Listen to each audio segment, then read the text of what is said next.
Firstly মানে সকালবেলা যে ঘুম থেকে উঠেইছি এই খবরটা শুনে, এবং তখন থেকে আমি এতটা ডিস্টার্ব এবং ডিভাস্টেটেড হয়ে গেছি। আর স্পেশালি আমি যেহেতু ওই বাড়িটায় গেছি অনেকবার ওনার কাজের সূত্রে, যেহেতু লাস্ট বছর ওনার সাথে একটা কাজের সম্পর্ক গড়ে উঠেছে, কিন্তু আমি ভাবতেই পারছি না ওরকম একটা হাই সিকিউরিটি জোনে, মানে যেখানে এরকম সিকিউরিটি আছে, সব কিছু মিলে কী করে এটা সম্ভব হতে পারে।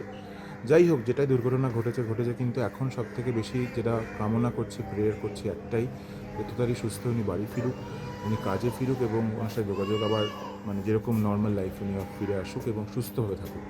একদমই। এবং তুমি যেমনটা বললে যে কোথাও মনে হয়েছে যে একটু হলেও নিরাপত্তার ত্রুটি নিশ্চয়ই ঘটেছে। দেখো, আসল ঘটনা কী করেছে আমরা কেউ জানি না, সবটা অ্যাজাম্পশন আছে। আমরা যদিও আমি যোগাযোগ রাখছি ওদের টিমের সাথে, ওনার যে পার্সোনাল সেক্রেটারি তার সাথেও ওনার মানে কনস্ট্যান্ট হেলথ আপডেট আমি নিচ্ছি।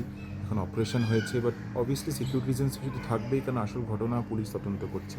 আমি নিশ্চয়ই সত্যিটা সবার সামনেই আসবে এবং যে অপরাধী সে ধরাটা পড়বেই, আমি শিওর এবং নিশ্চিত এটাতে। কিন্তু তার থেকেও বড় প্রেয়ার এখন যাতে উনি যাতে সুস্থ হয়ে যান।